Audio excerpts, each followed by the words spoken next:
శ్రీమాత్రే నమః. మీ తేరాల సుబ్రహ్మణ్య శాస్త్రి. కళ్యాణోద్భవగాత్రాయ కామిదార్థప్రదాయిని శ్రీమద్ వెంకట నివాసాయ శ్రీనివాసాయ మంగళం. ఏడుకొండలవాడ వెంకటరమణ గోవింద గోవింద. ఆపదముక్కులవాడ అనాథరక్షక గోవింద గోవింద. స్వామివారి యొక్క నామం గోవింద నామాలు చెబుతూ స్వామివారి యొక్క దర్శనం చేస్తున్నటువంటి ఒక భక్తులందరికీ, చేసుకోవాలని ఆసక్తి ఉన్న భక్తులకి, స్వామివారి సన్నిధానంలో రావాలని ఆసక్తి ఉన్నప్పటికీ కూడా వెళ్ళలేని పరిస్థితుల్లో ఉన్నటువంటి వారికి అందరికీ కూడా, యావత్ జీవకోటికి అందరికీ కూడా మరి ఆ శ్రీనివాసుడి యొక్క కృపా కటాక్ష వీక్షణంలో ఉండాలని ఆశిస్తూ, ఎటువంటి సమస్యలకైనప్పటికీ కూడా కలియుగ ప్రత్యక్ష దైవం శ్రీ తిరుమల తిరుపతి వెంకటేశ్వర స్వామి వారి యొక్క దర్శనం మహద్భాగ్యం. ఏ దిక్కు లేనివాడికి భగవంతుడే దిక్కు.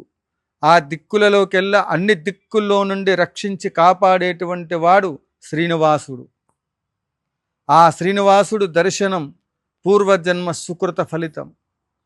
ఎన్నెన్ని పర్యాయాలు మీ జీవితంలో ఇప్పటి వరకు పుట్టింది మొదలుకొని ఎంత ఆస్తి సంపాదించారు అనేటువంటిది ఏ విధంగా అయితే లెక్క పెట్టుకుంటుంటారో, మీకు జీవితం మొత్తంలో ఎన్ని పర్యాయాలు మీరు శ్రీశైల క్షేత్రాన్ని దర్శించారు, అదే మాదిరిగా అష్టాదశ శక్తి పీఠాలని దర్శించారు, శ్రీనివాసుని యొక్క దర్శనం ఎన్నిసార్లు చేసుకున్నారు, తిరుమల తిరుపతి శ్రీవారి యొక్క దర్శనం ఎన్ని మార్లు చేయగలిగారు, ఎన్ని ఎక్కువ సార్లు దర్శనం చేసుకున్నారు అనేటువంటిది అసలైన సిసలైన సంపద. తిరుమల తిరుపతి క్షేత్రానికి అడుగుపెట్టినటువంటి వాళ్ళు శ్రీశైల క్షేత్రం నుండి మొదలుకొని తిరుమల తిరుపతి దేవస్థానం వరకు అక్కడ ఉన్నటువంటి ఒక కొండలన్నీ కూడా శేషావతారం, శేషాచల కొండలన్నీ కూడా ఇక్కడ మొత్తం కూడా తోకతో మొదలయ్యి అక్కడ తిరుమల తిరుపతి దేవస్థానం దగ్గరికి వచ్చేసరికి పడగ రూపంలో ఉంటుంది. అందువల్ల శివాయ విష్ణు రూపాయ విష్ణుశ్చ హృదయం శివ, శివశ్చ హృదయం విష్ణు, శివకేశవులకు భేదం లేదు. కాబట్టి ఇక్కడ భక్తులందరూ కూడా ఆర్థిక సమస్యల పరిష్కారం కొరకు, ఇతరత్ర సమస్యల పరిష్కారం కొరకు 21 రూపాయి ముడుపు కట్టి స్వామివారికి నమస్కారం చేసుకొని, మాకు ఈ కష్టం తొలగిన తర్వాత స్వామివారి చెంతకి మేము వస్తామని చెప్పి శ్రీవారికి నమస్కారం చేసుకొని, ఏడుకొండలవాడ వెంకటరమణ గోవింద గోవింద అంటే తప్పకుండా సమస్యలు పరిష్కారం అవుతాయని చెప్పేసని నేను మొన్న ఒక ఎపిసోడ్లో చెప్పాను. దానికి కొంతమంది, స్వామి మీరు గ్యారంటీ ఇస్తారా, అప్పులు తీరుతాయా, ఒకవేళ తీరకపోతే మీ నెంబర్ పెట్టండి, మీ నెంబర్లు అప్పుల వాళ్ళకి వాట్సాప్ చేస్తాము అని. ఓరి పిచ్చివాళ్ళారా, అండాండ బ్రహ్మాండ పిండాండాలన్నిటిలో కలియుగంలో ప్రత్యక్ష దైవము ఆయన మన కళ్ళ ముందు కనపడి మీకేం కావాలి నేను ఇవ్వడానికి సిద్ధంగా ఉన్నానని ఆ శ్రీనివాసుడు ప్రత్యక్షంగా కనిపిస్తూ ఉంటే, ఆయనే కోరికలు తీరుస్తున్నాడని చెప్పిన తర్వాత ఆ తీరిన వాటిల్లో నేను కూడా ప్రత్యక్ష సాక్ష్యం అని చెప్తా ఉన్నా. మీలాంటి నమ్మకాలు లేనటువంటి ఒక దుర్మార్గులు ఉన్నంత వరకు కామెంట్లకే పరిమితమైనటువంటి మీ బతుకులు అంతటితోటి ఆగిపోతే ఎట్లా? జ్ఞానాన్ని పొందండి. ఎన్ని వేల కోట్ల మందికి నమ్మకాలు జరిగితే తిరుమల శ్రీవారిని దర్శిస్తున్నారు. నీ జీవితంలో ఒక్కసారైనా తిరుమల క్షేత్రానికి దర్శించి శ్రీవారిని దర్శిస్తే కామెంట్ పెడితే నీకు చేతనైతే గోవిందా అని పెట్టండి. అంతే తప్ప శ్రీనివాసుడిని పరీక్షించాలంటే బ్రహ్మాండ నాయకుడు, ఆయనతో పెట్టుకోకండి. ఏడుకొండల వెంకటేశ్వర స్వామి వారి జోలికి వెళ్ళి ఆ స్వామి గురించి చెప్పేటప్పుడు చేతనైతే గోవిందా అని గోవింద నామం పెట్టండి. ఆపద ముక్కులవాడు, అనాథ రక్షకుడు. మీరు కానీ నేను కానీ ఎవడైనా ఏదైనా చేస్తున్నామంటే నాకేంటంటే అని స్వార్థంతో చేస్తాం, కానీ భగవంతుడు ఒక్కడే నిస్వార్థంగా చేస్తారు. ఆయనకు కృతజ్ఞతా భావంతో మనం ఆయన దర్శనం చేసుకొని, మాకు ఈ కష్టం తొలగింది కాబట్టి నీ దర్శనం చేసుకుంటున్నాం స్వామి అని చెప్పి ఆయనకు దర్శనం చేసుకునే ఆ అవకాశం మాకు కలిగింపచేయి స్వామి అని చెప్పేసి అని అడగడమే పెద్ద అసలు సిసలైన సంపద. కాబట్టి ఇక్కడ మీ అందరికీ కూడా గోవింద ఛానల్ సత్యభామ గారే కరెక్టు, చిర్రావూరు గారు కరెక్టు. సనాతన ధర్మంలో ఉన్నటువంటి వాళ్ళలో పోరాటాలు చేసేటువంటి ఒక ధార్మికుల పైన యుద్ధాలు జరుగుతూ ఉంటే వాళ్ళు చేసేటువంటి ఒక ఛానల్స్లో కొన్ని సందర్భాల్లో ఇది కరెక్ట్ కాదేమో అనుకున్నాను. కానీ మీలాంటి కామెంట్లు పెట్టేటువంటి వాళ్ళకి ఘాటుగా సరైన సమాధానం చెప్పగలిగేటువంటి ఒక శక్తి సామర్థ్యాలు ఉన్నది సత్యభామ గారికి అని నేను అనుకుంటా ఉన్నా. ఏది ఎప్పుడు ఏ రకంగా చేయాలా, ఏం చేస్తే ఫలితం వస్తుంది అనేటువంటిది సుస్పష్టంగా నేను తెలియచేస్తా ఉన్నా.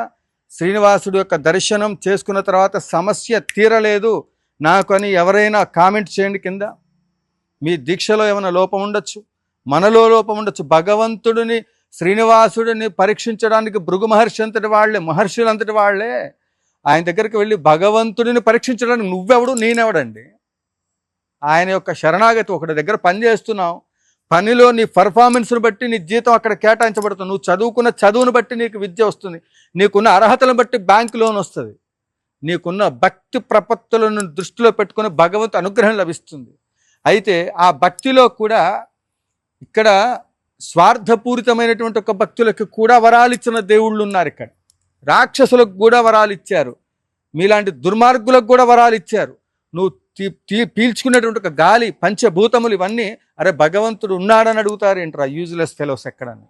ఈ ప్రపంచం మొత్తం సముద్రం కొంత భాగం ఉంది, కొంత భాగం ఎడారిగా ఉంది, కొంత మన బతకడానికి అవకాశం ఉంది. అన్ని రకాల జీవకోటు ఇక్కడ మిగతా జీవరాశులకి మనకేంటంటే తెలివి ఉంది కానీ అతికి తెలివితేటలతో చస్తూ ఉన్నాం మనం. ఇదొక భాగం. కాబట్టి మీరు కామెంట్లు పెట్టేటువంటి వాళ్ళు ఎవడైతే ఉన్నాడో స్వామివారిని నమ్ముకున్న తర్వాత మా జీవితాలు ఒక భగవంతుణ్ణి నమ్ముకున్న తర్వాత ఒక మనిషిని నమ్మిన తర్వాత మోసం చేస్తాడేమో కానీ భగవంతుడిని నమ్మి మోసపోయిన వాళ్ళు లేడు. నేనే సాక్ష్యం. యాగాలు చేసి యాగాలకి ద్రవ్యాలు అందక నానా తిప్పలు పడుతూ 1 కేజీ ఆవునే కొనాలంటే కూడా డబ్బులు లేని సమయంలో యాగాలు చేసిన తర్వాత ఆ సన్నాయి కళాకారులు కానీ ఇక్కడ పనిచేసే వాళ్ళని ఎవరిని అడిగినా చెప్తారు, ఆర్థిక పరిస్థితులు అతలాకుతలం అయిపోతే అటువంటి సమయంలో స్వామివారి దర్శనం చేసుకొని వచ్చిన తర్వాత యాగాలు జరిగాయి. ఇప్పటికీ స్వర్ణాలయం దాకా రాగలిగాం. ఒక్కొక్క స్టెప్ వేసిన తర్వాత స్వామివారి దర్శనం చేసుకోవడానికి వెళ్తే ఏం జరిగిందో తెలుసా మీకు? నా జీవితంలో జరిగేదే చెప్తాను. శ్రీవారి దర్శనం కోసం వెళ్ళాం, 2 రోజులైంది 3 రోజులైంది. శ్రీవాణి ట్రస్ట్ కొనడానికి కూడా డబ్బులు లేవు నా దగ్గర. సరే, నాతో పాటు వచ్చినటువంటి వాళ్ళు గురువుగారు అన్ని డబ్బులు ఖర్చు పెట్టడము పరిస్థితి ఎలా అనుకునే సమయంలో ఒక 3 వచ్చి, స్వామి ఈరోజు మీరు దర్శనం కోసం వెళ్ళి 3-4 రోజులు అయిందట తెలిసింది, మీ శిష్యులందరూ కలిసి మీకు ఇస్తున్నది ఈ ద్రవ్యంతో మీరు ఈ దర్శనం చేసుకుని రండి అన్నారు. ఆయన పట్ల భక్తి విశ్వాసాలు కలిగి ఉంటే మన దగ్గర డబ్బులు ఉండక్కర్లా. శ్రీవాణి ట్రస్ట్కి కానీ ఇంకోటి కానీ కొన్ని లక్షల రూపాయలు హుండీలో వేస్తున్నారంటే నువ్వు 1,00,000 రూపాయలు ఇస్తే 10 లక్షలు ఆయన ఇస్తాడు. ఆయన వడ్డీ కాసులు వాడా అని చెప్పేసి గోవిందా గోవిందా అంటూ ఉంటాం. మొన్న స్వామీజీ ఒకరు చెప్తా ఉన్నారు, వడ్డీ కాసుల వాడ అంటే ఆయన వడ్డీ కట్టడం కాదు, నువ్వు వేసిన దానికి ప్రతిరోజు వడ్డీ మనకిస్తూ ఉంటాడు. ఆయన మీ జీవితాలని తిరగరాస్తాడు, మీ జీవితాల్లో అద్భుతాలు జరుగుతాయి శ్రీవారిని దర్శనం చేసుకున్న తర్వాత.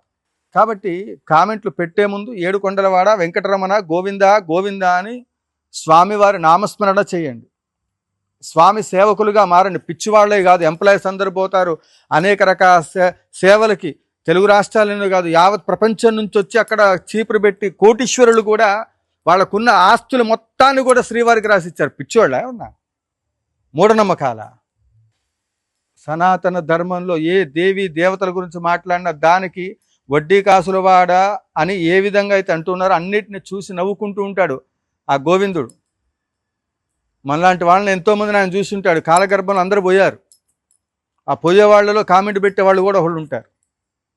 కాబట్టి దయచేసి దేనికి కామెంట్ పెట్టాలా, దేనికి కామెంట్ పెడుతున్నాం, ఏం మాట్లాడుతున్నాం అనేటువంటిది దృష్టిలో పెట్టుకొని కామెంట్లు పెట్టండి. నా వీడియోకే కాదు, ఆధ్యాత్మికమైనటువంటి ఒక వ్యవస్థలో ఏ ఒక్కరి గురించి ఏం మాట్లాడినా కూడా గురునింద దైవనింద ఇవన్నీ కూడా తల కింద పెట్టి కాళ్ళు పైన పెట్టి తపస్సు చేసినా కూడా ఆ పాపాలకు ప్రాయశ్చిత్తం లేదు.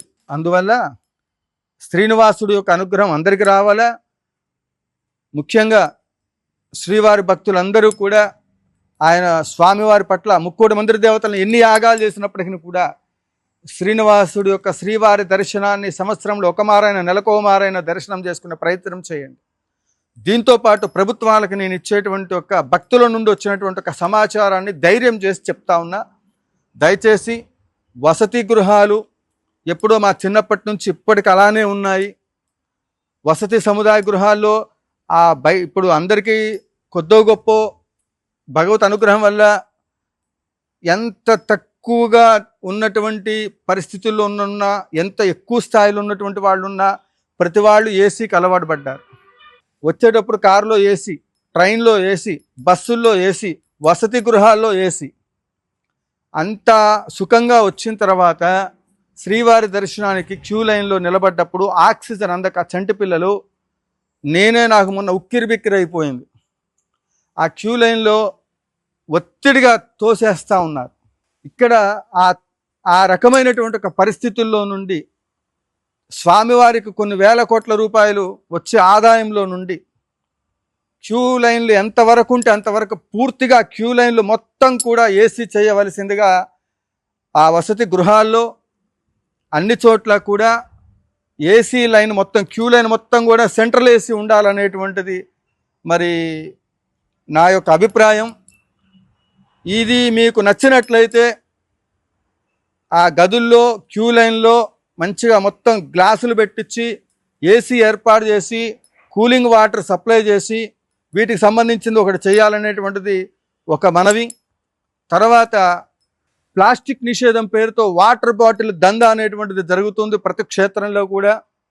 దాని ద్వారా మంచినీళ్ళు ఎన్ని తాగినప్పటికీ కూడా, ఎన్ని జలప్రసాదాలు ఉన్నప్పటికీ కూడా ఈ వాటర్ బాటిల్ ఈ వ్యవహారం ఏదైతే ఉందో ఇది మొత్తం కూడా వాటర్ బాటిల్స్ మొత్తం శ్రీవారి సొమ్ములో నుంచి తీసి ఫ్రీగా ఇవ్వవలసిందిగా చెప్తా ఉన్నా.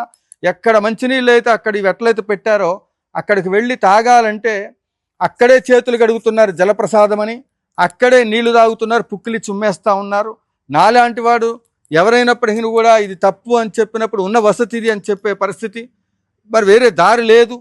అలాంటప్పుడు కొన్ని రకాలైన ప్రాబ్లమ్స్ వస్తున్నాయి కనుక ఈ వాటర్ బాటిల్స్ మొత్తం కూడా తిరుమల తిరుపతి దేవస్థానంలో అవసరమైతే ఆ బాటిల్స్కి ఎన్ని లక్షలు ఖర్చు అయితే కొనేసి ఇప్పుడు కొనటానికైతే ఎట్లా బాటిల్ రొటేషన్ అవుతుందో ఆ మాదిరిగా ప్రతి క్షేత్రంలో కూడా వాటర్ బాటిల్ ప్లాస్టిక్ నిషేధం అన్న ప్రతి క్షేత్రంలో కూడా ఒకటి వాటర్ బాటిల్ పైకి ఎలవ్ చేయటం, వాటన్నిటి డస్ట్బిన్లో వేయమని చెప్పటం. లేకపోతే వాటర్ బాటిల్ కంపెనీ దందా పేరుతో ఇప్పటికే దర్శనాల పేరుతో బ్లాక్లో కొన్ని లక్షల రూపాయల వ్యాపారాలు జరుగుతూ ఉన్నాయి. వాటిని అరికట్టడానికి మార్గాలు ఏమైనా ఉంటే కూడా చూడమని చెప్తా ఉన్నా. ఇది భక్తుల నుంచి వచ్చినటువంటి ఒక సమాచారం, ధైర్యం చేసి చెప్తా ఉన్నా. ప్రభుత్వాలు దీన్ని దృష్టిలో పెట్టుకోవాలి. నేను మాట్లాడిన దాంట్లో వాస్తవం అనిపిస్తే, నేను చెప్పినటువంటి ఒక విషయాలు మీ అందరికీ కూడా సమ్మతి అయితే ఇది ప్రభుత్వాలకు చేరి ఈ యొక్క ప్రజలందరికీ కూడా, ఎందుకంటే మానవ సేవే మాధవ సేవ. స్వామివారి దగ్గరికి వెళ్తే కష్టాలు తీరుతాయి అనేటువంటిది నిజం. స్వామివారిని దర్శనం చేసుకుంటే కష్టాలు తీరి అష్టైశ్వర్యాలతో ఉంటే వీళ్ళందరూ కూడా మళ్ళీ తిరిగి లక్షల రూపాయలు వాళ్ళకు వచ్చిన సంపాదనలో నుంచి హుండీలో స్వామివారికి సమర్పించడానికి సిద్ధంగా ఉన్నటువంటి ఒక భక్తులు, వాళ్ళకి వసతులు లేక చంటి పిల్లలు గాలి రాక ఉక్కిరి బిక్కిరి అవుతూ అసలు ఎప్పుడు గదిలో నుంచి బయటికి వెళ్ళిపోదామా అన్నంత స్థితి తీసుకురాకండి. ఎంతసేపు శ్రీవారి యొక్క దర్శనం. భక్తులకు కూడా చిన్న మనవి, స్కూల్లో చిన్నపిల్లలు కొట్టినట్టు కొట్టుకోకుండా గోవిందనామాలు చెప్తూ సత్యసాయిబాబా వారి నిలయంలో, ప్రశాంత నిలయంలో ఎన్ని లక్షల మంది వచ్చినా ఎంత ప్రశాంతంగా ఉందో, ఆ వెంకటేశ్వర స్వామి వారి దర్శనానికి వచ్చే ప్రతి ఒక్కళ్ళు కూడా అంత ప్రశాంతంగా మౌనంగా వసతి గృహ ఏవైతే ఉన్నాయో ఆ క్యూ కాంప్లెక్స్లు వీటికి సంబంధించిన దాంట్లో ఆ కంపార్ట్మెంట్లలో ఆ వసతి దర్శనం కోసం వెళ్ళే గదుల్లో అంత ప్రశాంతంగా ఉండాలని కోరుతూ, నేనేమైనా తప్పు మాట్లాడితే నన్ను క్షమించండి. ఈ యొక్క విషయాల్ని ప్రభుత్వాలు పెద్దలు, బాబు గారు, పవన్ కళ్యాణ్ గారు, ఇక్కడ ప్రభుత్వ పెద్దలందరూ కూడా ఈ యొక్క ముఖ్యంగా భక్తులకు కావలసిన వసతుల పట్ల అన్ని క్షేత్రాల్లో ఇదొక మీ హయాంలో ఇలాంటి కార్యక్రమం ఒకటి చేయవలసిందిగా బాబు గారిని మరి పవన్ కళ్యాణ్ గారిని కోరుతూ ఉన్నా. ఏడుకొండలవాడ వెంకటరమణ గోవిందా గోవింద.